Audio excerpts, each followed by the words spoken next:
In this story, we follow Ethan Miller, a man navigating the complicated world of love, trust, and heartbreak.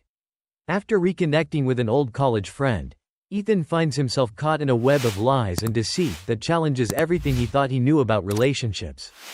As he wrestles with his emotions and the fallout from a love built on falsehoods, Ethan's journey becomes a powerful exploration of how past mistakes and hidden truths can shape our future. Get ready to dive into a tale of love, betrayal, and the search for redemption. Social media blew up in the early 2000s, pulling in tons of users across all kinds of platforms. The number of accounts went from millions to billions crazy fast, even though nobody knew if those profiles were for real or not. But despite all that hype, I wasn't tempted to check any of it out. My teenage daughter, Ashley, though, she was all about it. Right after she turned 13, my wife, Jessica, let her create an account. I had my doubts, but I trusted Jessica's judgment. She was a fantastic mom and usually made good calls. A few weeks later at dinner, Ashley pops the question. "So, you guys thinking about joining social media too?" "Greater than, sure, sounds like fun," Jessica said cheerfully. "Nah, I'll pass," I said, hoping that would be the end of it. But Ashley, ever the persistent one, wasn't giving up. "Come on, Dad, it's really fun. You get to see what your friends are up to, and there are tons of games you can play." "Honey, I catch up with my friends in person or over the phone. Don't need a website for that. Plus, we got plenty of games here if I want to play." "But Dad, what about Aunt Linda? When'd you talk to her last?" I drew a blank trying to remember. "Think it was a couple weeks ago." "Did you hear she got a new car, like, 6 weeks ago? It's red and looks really cool." "Beth, her cousin? She's getting Aunt Linda's old car when she gets her license in a few months. You're friends with Aunt Linda on there and she got a new car." I was kinda surprised. I thought her old car was still pretty new. Jessica just nodded, smirking at my shocked expression. Part of my reaction was the unsettling thought of my niece actually driving on roads instead of just the church parking lot. "Yeah?" Ashley replied, giving me a look like I was clueless. "Told ya, you should join." Jessica and I talked it over later that night. I guess I shouldn't have been surprised when she sided with Ashley, especially since she'd already given her permission and made her own account. "She might be right," Jessica said. "It could be good to stay in touch with family and some of our friends from high school and college." "Not sure I'd want to stay in touch with a lot of them," I grumbled. I already kept up with my close guy friends. Girls were a different story. In high school, most of them were either mean or treated me like a little brother. College wasn't much better. Most of the girls ignored me completely. There were a few exceptions, though, especially as I went further in my education. I did make some good female friends in college, even had a couple girlfriends junior and senior year. That's why we decided to give social media a try, though if I'm being honest, I mostly wanted to keep an eye on Ashley's online activity. I'd heard all the horror stories about what can happen to young girls online, and I was determined to protect her. I kept a close watch on her account and was relieved to see she was using the same level-headedness we'd always taught her. Once I felt better about that, I used the platform to reconnect with some old friends. I steered clear of any former flames, though, and didn't want to upset Jessica. There weren't that many anyway, mostly ex-girlfriends from a couple of flings here and there. Except for one woman from my grad school days, we hung out, drank some wine, and, got a little closer sometimes. These days, I guess you'd call that a friends with benefits situation. But still, I figured it was harmless to think back on old crushes as long as neither they nor Jessica found out. Eventually, I reconnected with Olivia, one of the few female friends I had freshman and sophomore year. We were close back then, and I had a bit of a crush on her, even if she never knew it. I made sure to keep things strictly platonic, though. I knew from experience that trying to turn a friendship into something more could ruin it completely. But even so, she had a way of tugging at my heartstrings without even realizing it. By the second half of junior year, we drifted apart as I started dating other girls more seriously. I didn't even really notice she was pulling away until it was too late. I figured since we never crossed any lines, it was worth reaching out. We were adults now, after all. So I sent her a friendly message and a friend request, then waited to see what she'd say.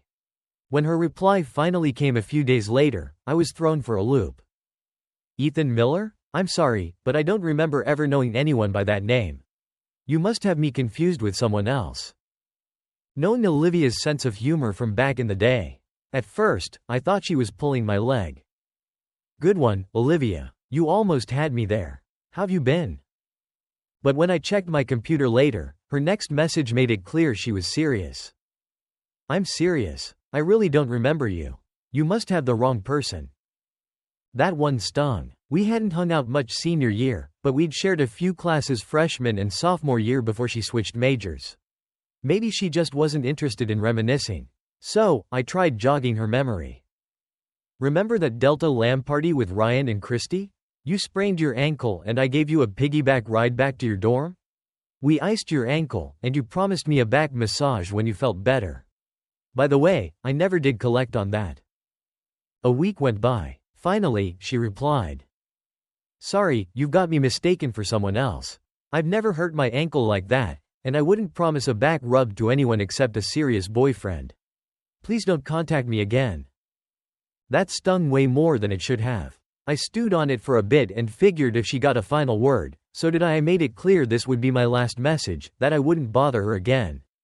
After carefully crafting my response, I hit send. Olivia, it's probably for the best you don't remember, and that we won't be reconnecting. Truthfully, it would probably go against the agreement Jessica and I have about avoiding past relationships. Even though you didn't know about the crush I had on you, I remember it well, and it wouldn't feel right to her if she found out. Maybe you even sensed that, which would explain why you didn't want to reconnect. Either way, I get it, and I won't reach out again.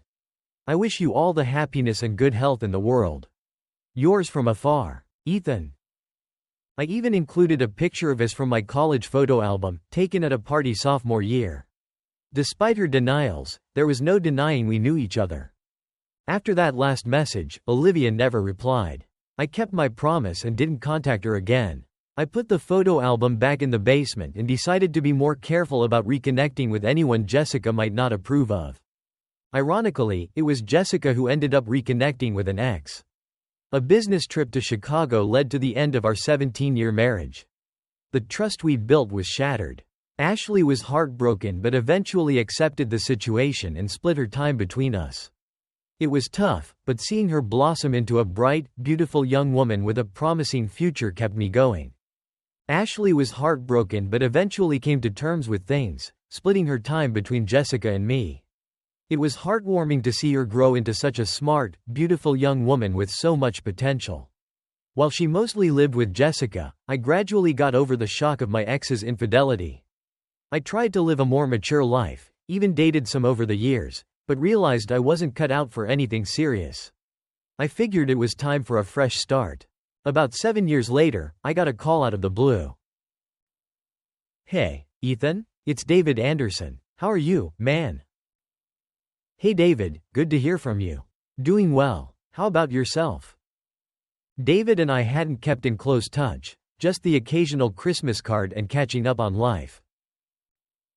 Never been better, my friend. Say, you heard about the upcoming class reunion? 25 years, can you believe it? Karen and I were thinking about going, but we want to see who else is gonna be there. Don't want to end up at a table full of strangers, you know how it is. Yeah, I skipped the 20-year reunion for that exact reason. I confessed. Though, that wasn't the only reason. It was right after the divorce was final, and I wasn't exactly in the mood to talk about it with anyone, friends or strangers. Right on, right on. So, who do we know who's coming? Well, right now, besides Karen and me, we've got Ryan Carter, Ben and Heather Walker. He rattled off 10 or 12 names, all people I was close to back in the day, including Ryan, my best friend and best man, plus 3 other couples. Some folks were definite yeses, others were still up in the air. By the time he finished, I knew I'd made up my mind. Sounds like a great group. I'm in. I'll register right after this call. It's in October during homecoming, right? So, 3 months to go. Karen and I are really looking forward to seeing you there. Ashley was heartbroken but eventually came to terms with things, splitting her time between Jessica and me. It was heartwarming to see her grow into such a smart, beautiful young woman with so much potential. While she mostly lived with Jessica, I gradually got over the shock of my ex's infidelity. I tried to live a more mature life, even dated some over the years, but realized I wasn't cut out for anything serious. I figured it was time for a fresh start. About 7 years later, I got a call out of the blue. "Hey, Ethan? It's David Anderson. How are you, man?" "Hey David, good to hear from you." "Doing well. How about yourself?" David and I hadn't kept in close touch, just the occasional Christmas card and catching up on life. "Never been better, my friend. Say, you heard about the upcoming class reunion? 25 years, can you believe it? Karen and I were thinking about going, but we want to see who else is gonna be there. Don't want to end up at a table full of strangers, you know how it is." "Yeah, I skipped the 20-year reunion for that exact reason," I confessed. Though, that wasn't the only reason.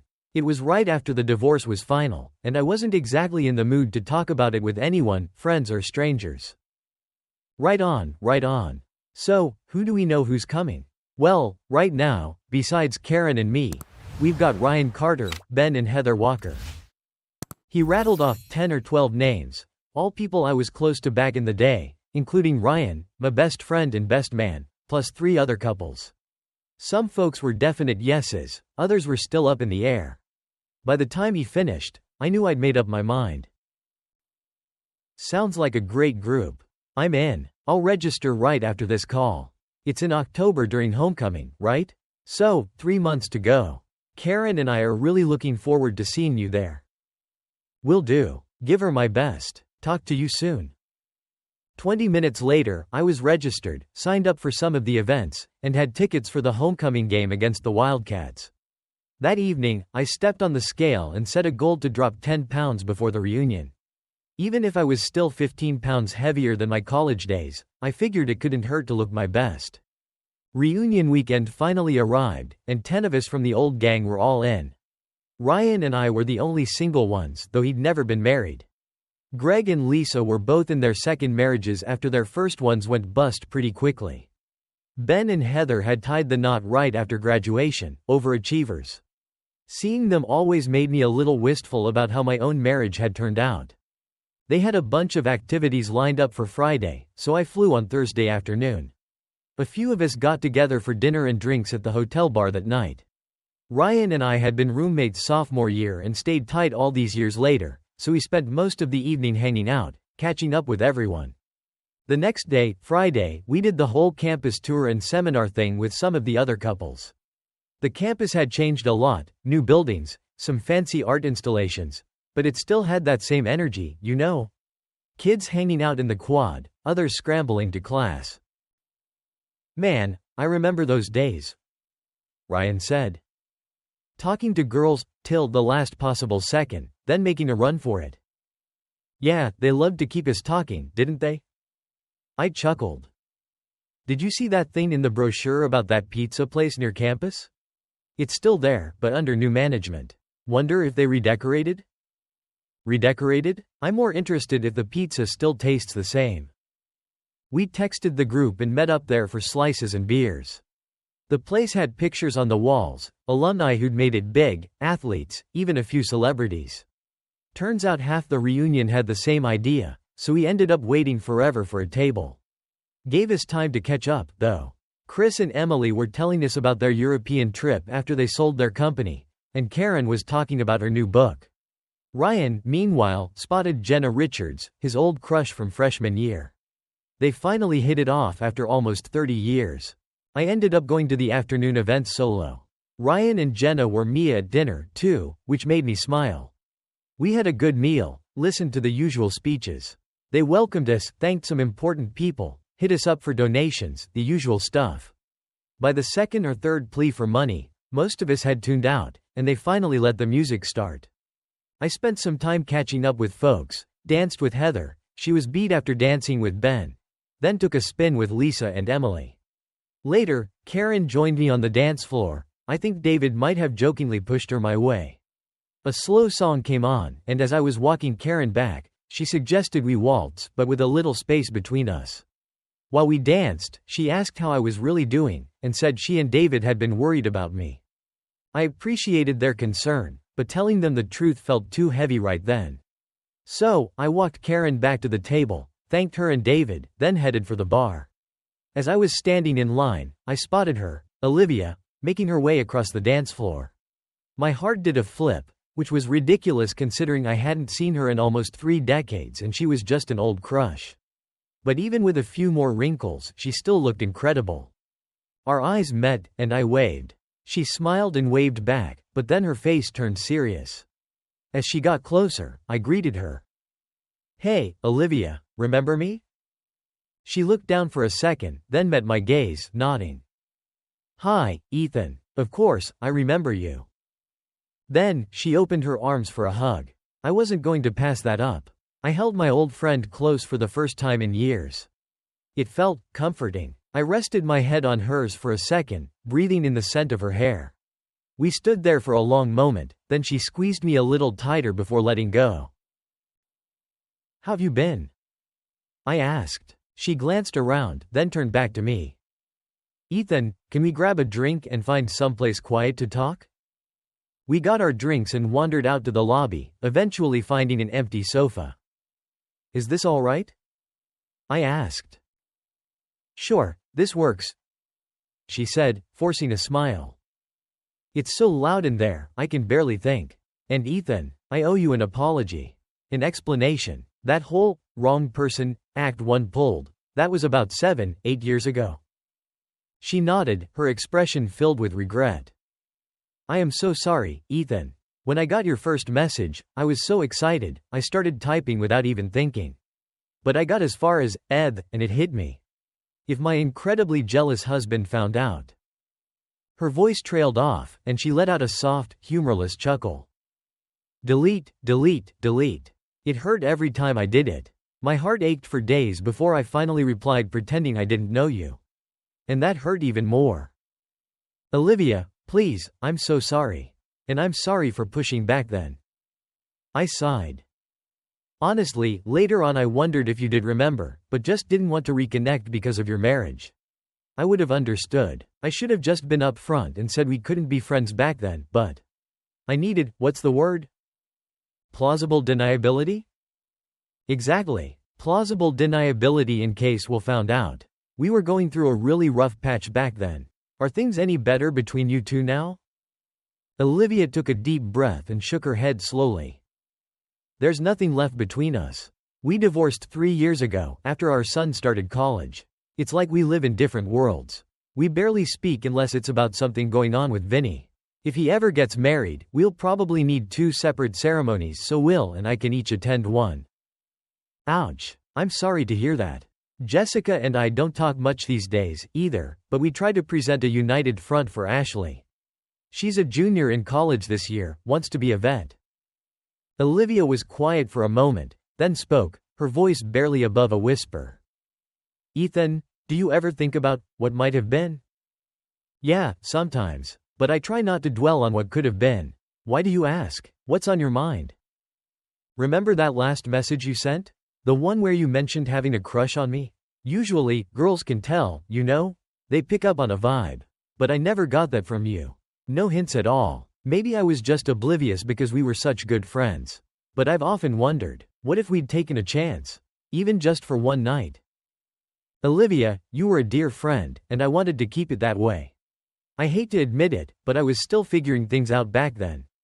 And yeah, I had a major crush on you, but I kinda had a lot of crushes freshman and sophomore year. We were close, but I was crushing on multiple girls at once back then, before I started, you know, growing up a bit.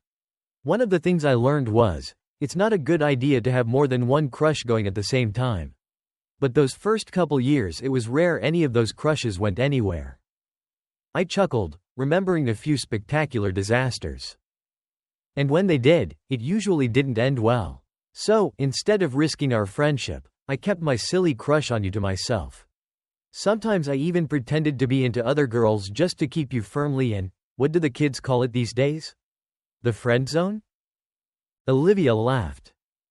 Ethan, I think that term is pretty well established, maybe even outdated by now. We laughed again, but I wanted to steer the conversation in a different direction. Olivia, listen, it doesn't matter anymore. That was a lifetime ago. Water under the bridge, right? She looked deep into my eyes and shook her head slowly. No, Ethan, it does matter. Take me upstairs, to your room, or mine, and let's explore something new together. I've spent 7 years wondering. I don't want to wonder anymore. She didn't need to ask twice. I took her hand, and we practically ran to the elevator. As soon as the doors closed, we were in each other's arms.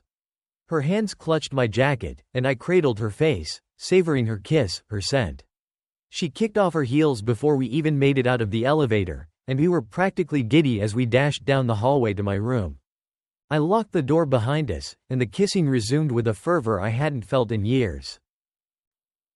Ethan, why didn't we do this sooner? She whispered against my lips. Why was I so blind? Why were you so afraid to say something? We wasted all those years. Shush, I said, holding her close. It's okay. We had lives, kids to raise. It's not too late to start now. We spent Saturday morning tangled in the sheets, then grabbed a late brunch and headed to the game. Our tickets were in the same section, so at least we got to sit together. The game itself was intense. Our team won by 4 points in the final seconds, a huge upset. The stadium went wild. Later, we went to our rooms to change for dinner. I knocked on Olivia's door, and she pulled me inside. Let's just say we almost missed our dinner reservation. Ryan and Jenna shot us knowing smiles over dinner, their own happiness mirroring ours. Afterward, we joined the rest of the group at the after party. We mingled, danced, and when Olivia gave me that look, we slipped away again, back to her room.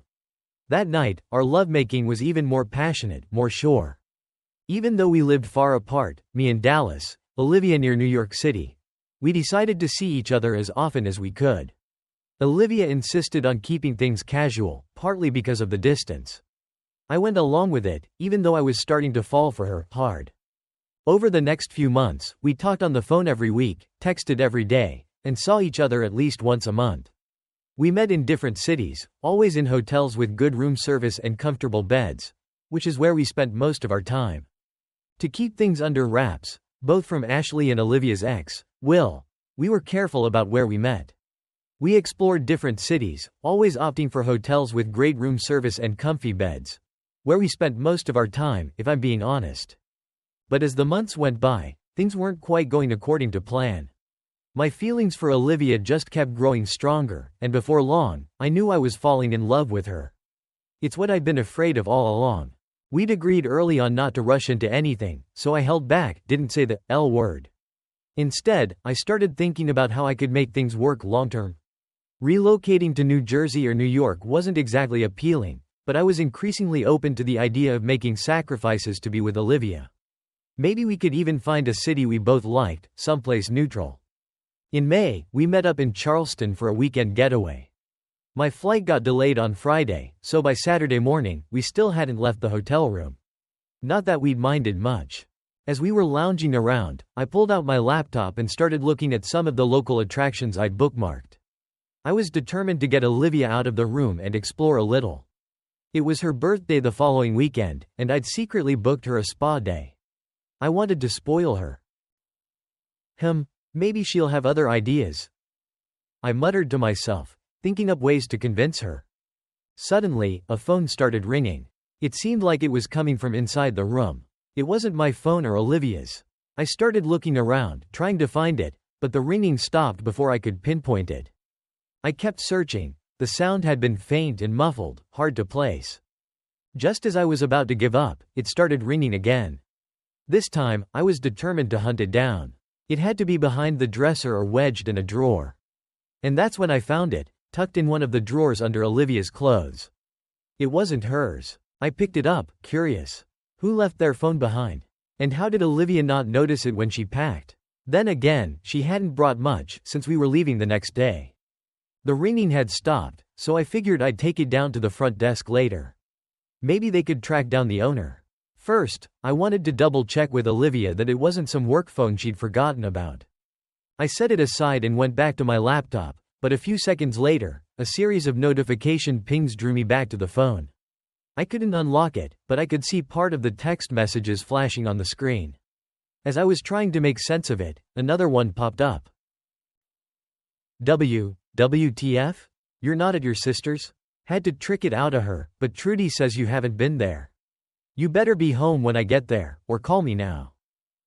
Trudy. That was Olivia's sister's name. We'd never met, but Olivia had mentioned her a few times. A few minutes later, Olivia came back in, practically glowing with happiness. Oh, Ethan, that was incredible. Thank you. Ethan, what's wrong? She sounded genuinely shocked, like she thought I was having a stroke or something. But when I held up the phone, the blood drained from her face. She looked crushed. The phone kept ringing, and ringing. Olivia, you forgot to turn it off? She shook her head violently, tears welling up in her eyes. No. God, no. What kind of game are you playing, Olivia? Letting me fall for you, while you're with someone else? Another lover? Your husband? That's it, isn't it? Olivia, how could you? If you're still married, we can't do this. No, it's not what you think, I swear. So, it's not your husband, the one you said you divorced? Or maybe you didn't? Or did you get remarried and forget to mention it? She came towards me, trying to hug me, pull me back into those lying arms of hers.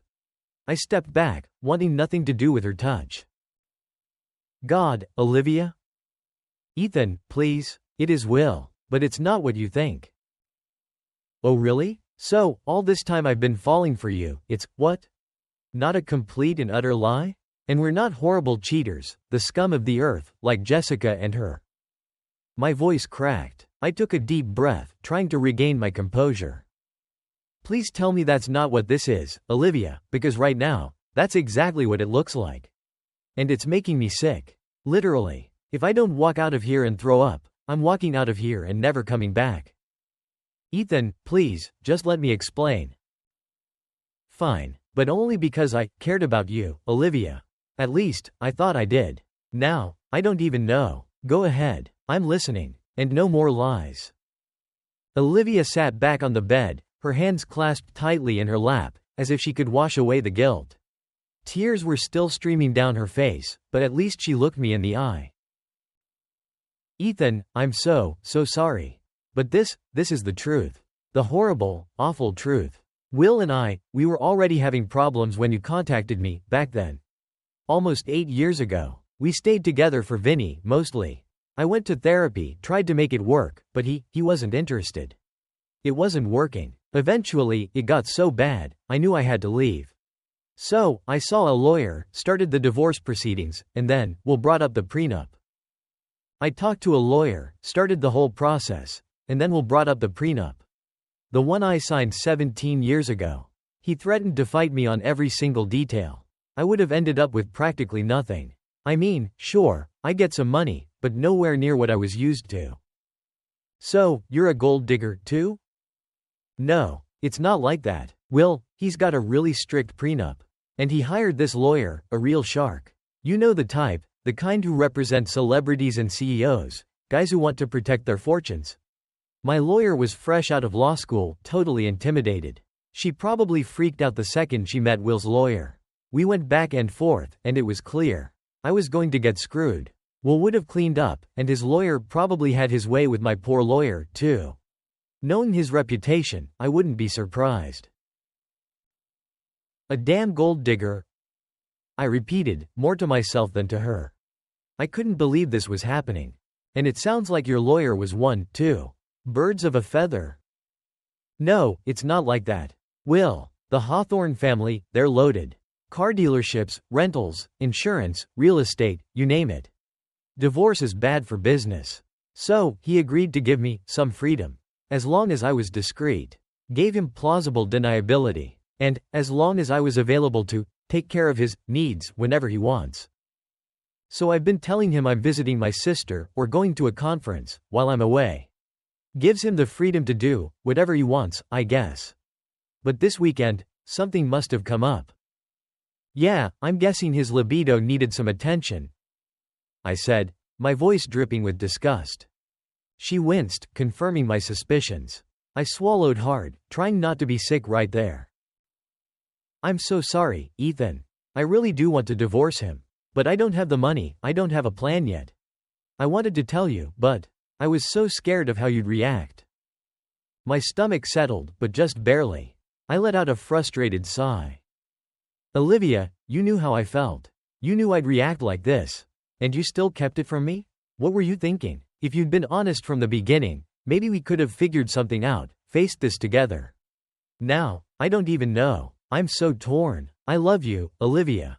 But I'm furious with you, too. God, I gotta go. Ethan, please, don't go. Stay tonight. We can talk this through, please? Olivia, as long as you're married, there's nothing to talk about. And honestly, even if you do get divorced, even if you come back to me, I don't know if there's anything left to say. I thought you were, not just my lover, but my best friend. Now you've shown me you're a cheater, a liar. I don't know you like I thought I did. And I don't know if I can ever trust you again. No, Ethan, please. It was no use. My mind was made up.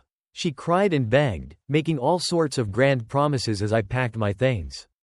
But I wasn't going to be manipulated, not by love, not by lust. 5 minutes later, I was out the door, trying to ignore her pleas, her tears. My heart felt like it had been ripped out of my chest. That feeling stayed with me the whole flight home, and in the days that followed. When Olivia and I reconnected at the reunion, after all these years, I knew there was a risk I'd fall for her. Even though I tried to be careful, I tried to fight it, especially with the distance, it was inevitable. Not after that weekend. Not after everything we'd shared. I tried not to fall in love with her, but I couldn't help it. I did, deeply. And I still do. But now my world was a mess, set ablaze by her lies. I ached for her, but I also hated what she'd done, how she'd made me question everything about myself. I didn't know what to do next. How could I possibly navigate this with any shred of integrity, dignity, love? Were those even possibilities anymore? We'd already crossed the line into adultery, any sense of honor or dignity gone. As for love, as much as I wanted to keep loving her, could I? Even if she wanted me to? Anger and anxiety battled it out inside me. What if she did divorce her husband? What then? And if she didn't, I might never see her again. It took a week of wrestling with all these raw emotions before I could even put them into words. I wrote, deleted, rewrote, pouring everything onto the computer screen, editing and re-editing until it felt coherent enough to send.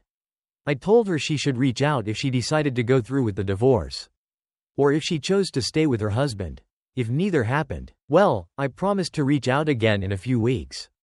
I didn't explicitly say this might be our last correspondence, but it was implied. If she couldn't read between the lines, well, maybe she wasn't as perceptive as I thought. For the next few weeks, I threw myself into work. Not because I had to, but because it provided a much-needed distraction from the turmoil and guilt gnawing at my conscience. That changed, one weekend in June, when Ashley came to visit. "Dad, I've missed you," she said, as soon as she got there. "You've been so distant lately. Even when we talk on the phone, it feels like you're a million miles away. What's going on?" She was right. I hadn't meant to neglect her, but the emotional baggage I was carrying around had definitely affected my ability to be present for her. "Ashley, you know how your mom and I always tried to teach you the importance of doing the right thing." I started carefully. "Well, I have to admit, I made a mistake recently. I did something that wasn't right, something that might have hurt someone." Ashley nodded knowingly. "Dad, I'm 21 now. Remember last year, when I was trying to choose between those two guys? Mom told me about, her mistake. With you. You both kept it from me back then, but Mom said I needed to hear it now, so I could learn from her failure." "Yeah, that's exactly what she called it. She said I needed to hear it so I wouldn't make the same mistakes. It was hard, but I made the right choice in the end. You wouldn't deny me the chance to learn from your mistakes, too, would you?" I looked at my daughter, grateful for how much she'd grown, how thoughtful she'd become, even if her curiosity sometimes got the best of her. She put her hand on mine, her eyes full of concern. "What happened, Dad?" I hadn't planned on telling anyone about this, least of all my daughter. But then it hit me. This could be a valuable life lesson for her, reinforcing what Jessica had already taught her. maybe guiding her in the future. I took a deep breath and decided to come clean. I reconnected with an old friend. And we fell in love. Or at least I did. But just when I was starting to think about making things more serious, I found out she wasn't actually divorced, like she'd told me. Ouch. So she lied to you? And she was cheating on her husband? And you feel guilty, even though you didn't know? Ashley's insight didn't surprise me. She was on track to graduate with honors next year. Yeah, that's about right. She paused. She claims her husband's no saint, either. But hey, two wrongs don't make a right. She finished my thought, proving she still remembered all those lessons we'd drilled into her growing up. Dad, what matters is, it wasn't intentional, right? And you ended it when you found out the truth? Yeah, but I'm still not sure what to do now. I felt so lost. Well, that's what you should focus on. Moving forward, not dwelling on the past. She was right, as usual. I smiled at her, grateful for her wisdom, even if it was a little strange hearing it from my 21-year-old daughter. A few days later, I got a call out of the blue. From Jessica. Hey, is Ashley all right? I asked, immediately worried. She's fine, Ethan, but she sounded worried about you. She wouldn't tell me what it was, so I just wanted to check in, make sure everything was okay. Yeah, I'm all right. It's nothing serious. I should have left it at that, and thanked her for calling. But we had a long history of sharing, and I don't know. I made a mistake recently. Been kind of rough dealing with the fallout. I'm sorry to hear that. Want to talk about it? No, not really. I hesitated. Actually, can I ask you something kind of personal? She laughed softly. We've asked each other a lot of personal questions over the years. First time you've asked permission to ask, though. Okay. When you had your affair, did you ever feel guilty about it? Wow, that's really personal. Unexpectedly. You know what? I do want to answer that. I was a grown woman, Ethan. I knew what I was doing was wrong. I knew it would hurt you, that it could ruin our marriage. But the temptation was strong. And the first time, I just wasn't strong enough to resist. And then after I crossed that line, I don't know if it made me brave, but it definitely emboldened me to keep doing it. I knew it was wrong, and yeah, I felt guilty, dirty, even, but there was this thrill, too, this feeling that I could get away with it. Until, of course, I didn't. When it finally came out, it was a relief in some ways. But facing the consequences, God, that was harder than I ever imagined. I've been paying for that mistake ever since, Ethan. Regretting it every single day. I'm so sorry, truly sorry, for what I did to you, to us. For the trust I broke. Thank you, Jessica, to be honest. I paused, then said, What's going on, Ethan? Why bring this up now? You're not, wait, are you involved with someone who's married? I was seeing someone, we were getting serious, but then I found out the truth. And realized I was involved in adultery, too. Even though I didn't choose it. Ethan, don't be too hard on yourself. If you didn't know, look, I made a terrible choice, looking back. But if you were in the dark, you can't blame yourself for something you didn't know. Yeah, that's what I keep trying to tell myself. It's just been hard. Don't let it eat you up, Ethan. Just remember, now you know. You're accountable for the choices you make going forward. It might be tough, but I've known you a long time, honey. I believe you'll make the right ones. Days turned into weeks, and still, no word from Olivia. I started drafting a message, a final goodbye, trying to find the words to express how I felt. It was like those scenes in old movies, where the guy keeps crumpling up letters and tossing them in the wastebasket. Except mine was a digital recycle bin, overflowing with discarded drafts. One evening, I was hunched over my laptop, working on yet another revision. This one was gonna be perfect, when the doorbell rang. I looked through the peephole and saw a sharply dressed man on the porch, flanked by two beefy guys in ill-fitting suits. They looked like an off-brand version of those Bobbsey twins from that old movie. Strange thought to have, given the circumstances. I cracked the door open, just a smidge. Can I help you? Mr. Miller? William Hawthorne, We haven't met, but I believe you're well acquainted with my wife. Olivia, we need to talk. May I come in? I felt a knot of anxiety in my stomach. Mr. Miller, I've come a long way. My associates and I would appreciate it if you could spare a few minutes of your time. It would be in your best interest. There was a quiet steeliness to his voice, impossible to ignore. Especially with his two oversized henchmen looming behind him. I couldn't exactly slam the door in their faces, not unless I wanted to deal with three angry guys, which seemed like a situation I wasn't quite prepared for. So, I took a deep breath, and relented. Come in, Mr. Hawthorne. I opened the door a little wider, hoping I wouldn't regret it, and quickly closed it behind him. I was half expecting his goons to barge in after him, ready to rough me up. The deadbolt clicked into place, and I turned to face my unexpected guest. To my relief, he'd motioned for his associates to stay put on the porch. They nodded curtly and stopped halfway up the steps. Please, have a seat in the living room. Can I offer you something to drink? Coffee? Tea? Soda? Or maybe some scotch? His serious expression softened slightly, and for a second, I thought I saw a hint of amusement in his eyes. Scotch would be great, Mr. Miller. I poured us each a glass. What can I do for you, Mr. Hawthorne? Is everything all right with Olivia? He took a sip, letting the aroma of the Macallan wash over him before answering. She's fine, physically, but we're in couples counseling. Apparently, she's been telling me she's been visiting her sister in Ohio, or going to conferences, for, the past 7 or 8 months. Except for a trip to Cleveland back in April, I don't think she's set foot in Ohio, or seen her sister outside of Christmas. Which? He took another sip, his voice hardening. Brings me to why I'm here. Mr. Miller, did you, or did you not, sleep with my wife? His eyes bored into mine, as if he could see right through me. I remembered Olivia's words about plausible deniability, and prayed she hadn't lied to me about that, too. Mr. Hawthorne, Olivia and I were old friends. I was mistaken about her marital status. But I assure you, I cared for her deeply, and would never betray her trust.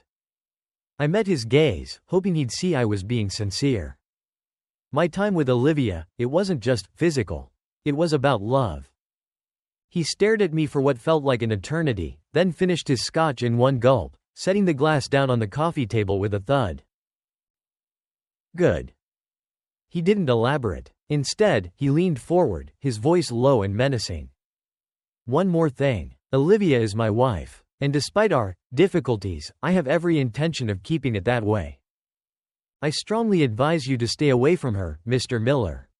If I hear so much as a whisper that you two are back in contact, you won't like the consequences.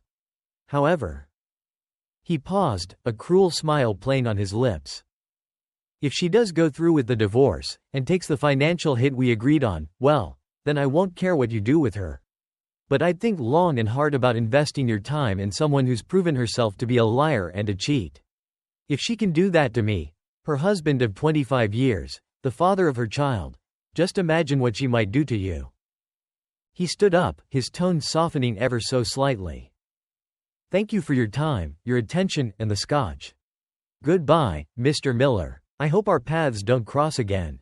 For everyone's sake. After he left, I poured myself another glass of Macallan and double-checked that the deadbolt was locked. My heart was still racing. I thought back over everything that had happened. Over the past 8 or 9 months, I'd fallen hard for Olivia. But she'd lied to me, completely omitting her husband from the story she'd told me. Now, I resent her for it.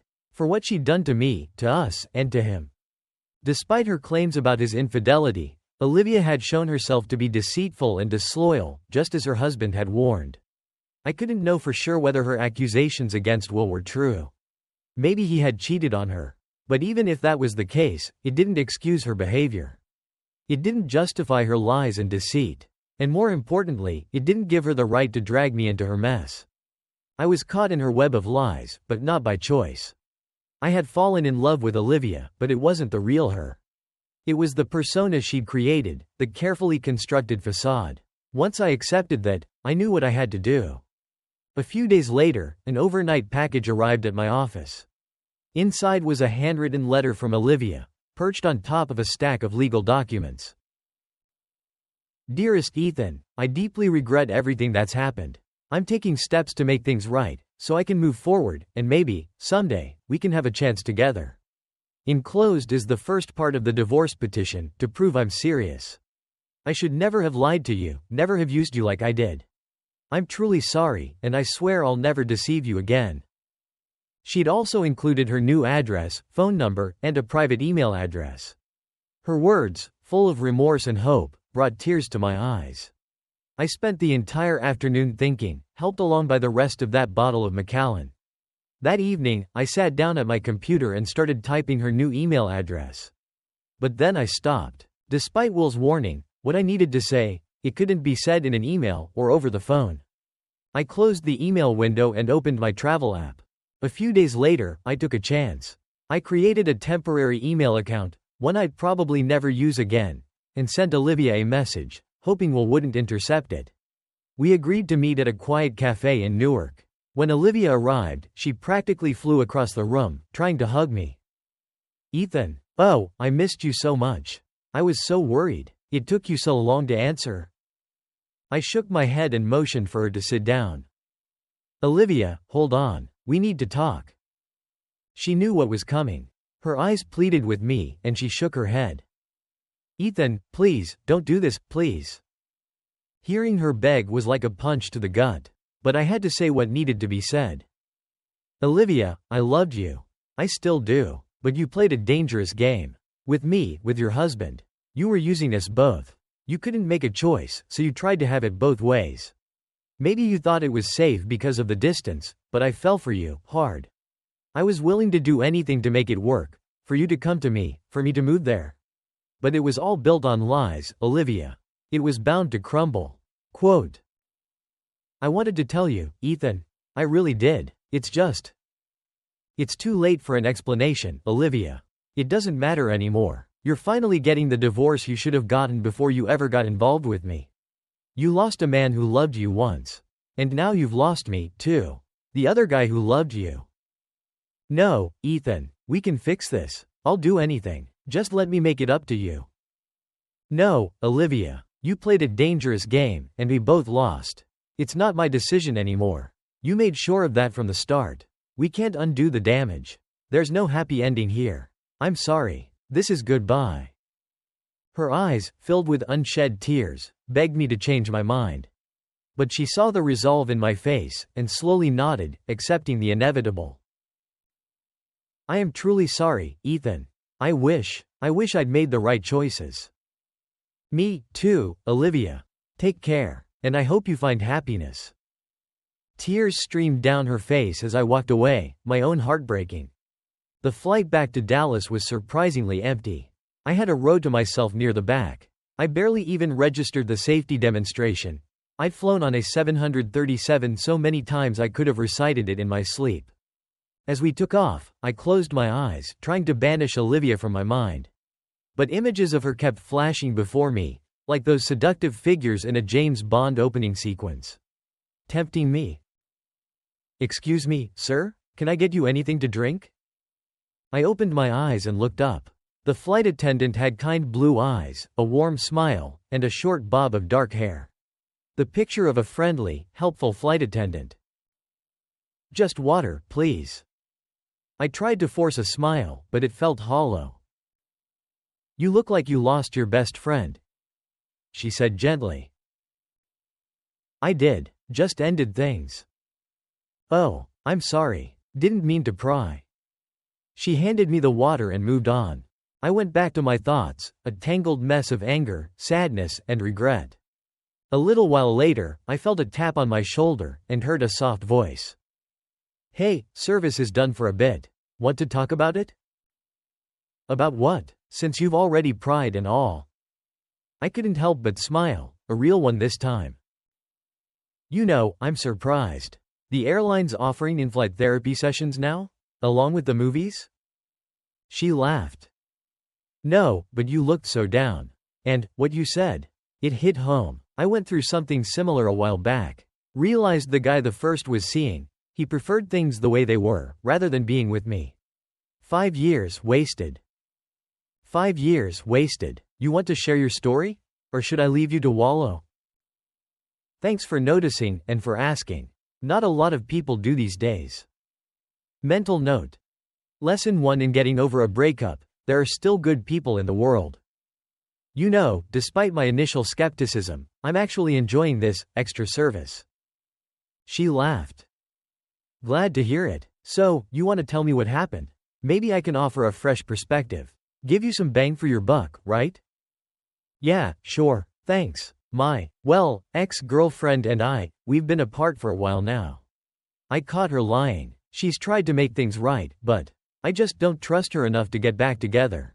Especially after, a similar situation with my ex-wife. Once bitten, twice shy, right? Yeah, exactly. My ex-husband betrayed my trust, too. I gave him another chance, and he ended up cheating on me again. Learned my lesson the hard way. I'm sorry to hear that. Thanks, but that was 12 years ago. Somehow, I've been lucky since then. Haven't run into him since. Too bad we're on a plane. No wood to knock on. She shrugged. Don't think it would make a difference. I'm older now, and I doubt he's changed much. If I ever see him again, I'll just walk right past him. Same with Benjamin, my status quo guy. Despite her duties, which didn't take long, thanks to the empty plane, she surprised me by coming back to chat. We talked for most of the flight, and by the time we landed, my mood had lifted considerably. As the passengers started getting off, I thought about what lay ahead and sighed. Don't beat yourself up too much. It hurts, but it's not the end of the world. You'll be okay. I turned and saw her standing in the aisle behind my row. I got up from my window seat and stood facing her, ducking under the overhead bins. Thanks for talking to me. You really made this, otherwise miserable, flight a lot better. I'm Ethan, by the way. She smiled and offered her hand. Nice to meet you, Ethan. I'm Amy. We both said at the same time, pointing to her name tag. She chuckled and handed me a card. I don't usually give these out, but I have a feeling you could use a friend. My cell's on there, if you ever want to talk. I took it and glanced at it. Thanks, Amy. And thanks for everything. I just might take you up on that. We said our goodbyes after we got off the plane and didn't see each other again. As I made my way to the parking lot, I pulled out my phone and Amy's card. I saved her number and then typed out a quick message. Hey Amy, it's Ethan, from the plane. This is my cell. It was great talking to you. Hope our paths cross again sometime. Well, Hawthorne's parting words echoed in my mind, but they felt fitting now. It was too soon, I was still hurting too much, to say anything more. But maybe this message would jog Amy's memory if I ever decided to reach out for real. I slipped my phone back into my pocket and stepped out into the bright Texas sunshine. Even though the heat made me sweat instantly, I was already looking forward to the blast of cool AC in my truck. I hadn't gone 30 feet before my phone buzzed with a text. It was Amy. Hey Ethan, me too, smile. Her brief reply warmed me more than the sun. Olivia was gone, but maybe there was someone else out there for me. I didn't have to be alone. Feeling a surge of optimism, I smiled and headed towards the parking lot, ready for whatever lay ahead. 35 years later, I was back at the reunion, ticket in hand, heading for the bar. The closest one had a massive line, so I kept walking, figuring I'd find another one. As I made my way across the ballroom, I couldn't help but think about how much everyone had changed since our 25-year reunion. More wrinkles, more gray hair, or attempts to hide the gray with varying degrees of success. Some had put on weight, some had lost hair, time had taken its toll. Most of our class seemed to be in decent shape and enjoying themselves, though. But a few folks looked rough. Hard living, maybe, or bad genes. They were almost unrecognizable from our college days. In fact, apart from a handful of close friends and those I'd kept in touch with, most of my classmates were distant memories now. Some, I barely recognized at all. In the corner of the ballroom, there was a table with a single flickering battery-powered candle, thanks, Fire Marshal. It read, in memoriam, and listed the names of those we'd lost over the years. Ben Walker, who'd always struggled with his weight, had passed away a few years back, heart attack, not unexpected. He'd left behind Heather and their kids, who were almost grown now. But the deaths that had hit the hardest were Greg and Lisa Thompson. They died tragically in a plane crash when their Piper lost power and went down. Ryan, David, and I had been pallbearers at their funeral. It was a tough day. I finally made it to the next bar and saw only a few people ahead of me in line. As I waited, I scanned faces, trying to see if I recognized anyone. No luck, so I started reading name tags. Still no one I knew. The guy at the bar was clearly a little drunk, flirting with the bartender, who looked young enough to be my daughter. Speaking of daughters, Ashley was now a mom of 2, with a third on the way. The guy grabbed his drinks and turned, and as he got closer, I realized I did know him. I just couldn't place him until I saw his name tag. Guest, William Hawthorne. Mr. Miller, I was wondering if we might run into each other here, he said, a knowing smile on his face. Mr. Hawthorne, I'm surprised to see you. Why not? My wife, well, she graduated a semester late, but she was in your class. Remember? My heart skipped a beat. Olivia? When we last parted, she was in the process of divorcing him. What happened? Did they get back together? Before I could respond, he turned and called out. Olivia, get over here. Come see your old flame. I hadn't heard from her since I walked out of that cafe in New Jersey, over 9 years ago. But here she came, walking towards me. She usually had a quick smile, but it was absent now. She glanced at Will, who nodded almost imperceptibly. Then, she turned to me. Ethan, I was hoping I'd find you here. Olivia, I didn't see your name on the list, so I didn't expect you to be here. How are you? Tell you what, you two catch up. I'll be over at our table, watching.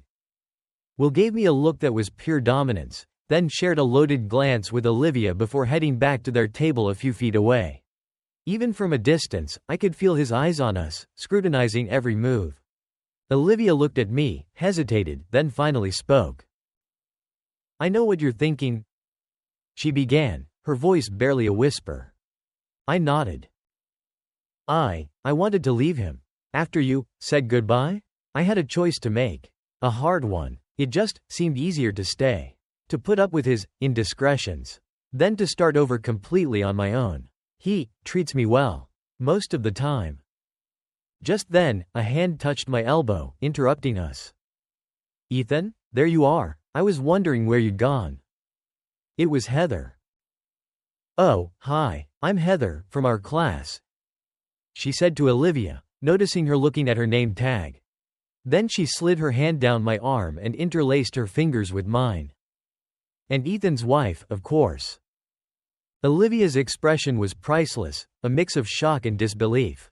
She mumbled a quick greeting to Heather, then excused herself. I watched her walk away, wondering, just for a second, about what might have been.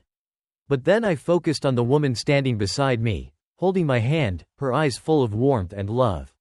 And I thought, this is so much better. As Heather and I ordered drinks, I thought about how lucky I was. After that flight from Charleston, I'd reached out to Amy. We dated for a while, proving to myself that there were still good people out there, even if they weren't all the one. It helped me move on. When Ben passed away about a year later, I helped Heather with the arrangements, even spoke at his funeral. We stayed friends over the years, checking in on each other. But it wasn't until Greg and Lisa's funeral, almost 3 years later, after Heather had had time to grieve, that we really connected. We started talking more, spending more time together, and something unexpected happened. We fell in love. We got married a little over a year later. Now, as we walked back to our table, Heather said, Olivia doesn't look happy, does she? No, I don't think she does. She played a dangerous game, and she lost. Now she's stuck paying the price. Until one of them dies, or they give up and move on. Knowing them, they'll probably both live to be 90, just out of spite. To deny each other the satisfaction. Play stupid games, win stupid prizes. Heather chuckled, quoting an old saying. Or in this case, wicked games. Speaking of games, want to take a break? I've got an idea for a game we can play upstairs. Might take your mind off everything. We dropped off Ryan and Jenna's drinks at their table, told them we were going for a walk. The way they looked at each other told me they didn't believe us for a second. As we walked away, Heather leaned in close and whispered, "We just gave them an idea, you know. They'll be right behind us. 5 minutes, tops. Let's pick up the pace then. Don't want them catching us." I laughed, and we hurried back to the hotel. We barely made it inside our room before Heather was all over me, reminding me how much she loved me, how the past didn't matter. Clothes were shed in a flurry of kisses and touches, and then we were in bed, our bodies pressed together, eager for each other.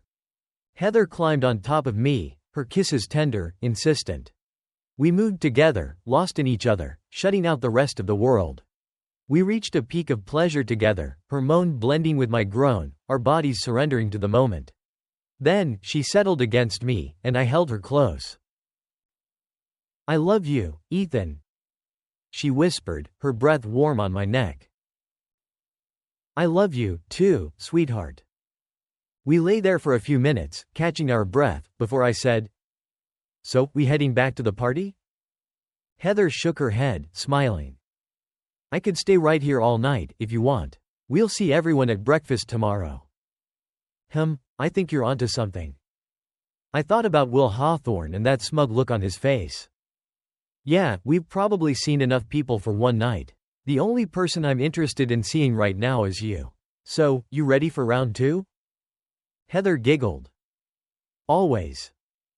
I wasn't sure who had the bigger smile, but at that moment, I was willing to stay up all night, if that's what it took. As Ethan reflects on the choices he's made and the paths not taken, he realizes that true happiness comes from honesty and integrity. Leaving behind the pain of past betrayals, he embraces a future where love is built on trust and mutual respect. In the end, Ethan finds peace not by looking back at what might have been, but by cherishing what he has now, a life shared with someone who values him as much as he values her. This story reminds us that sometimes, the hardest decisions lead to the most fulfilling outcomes.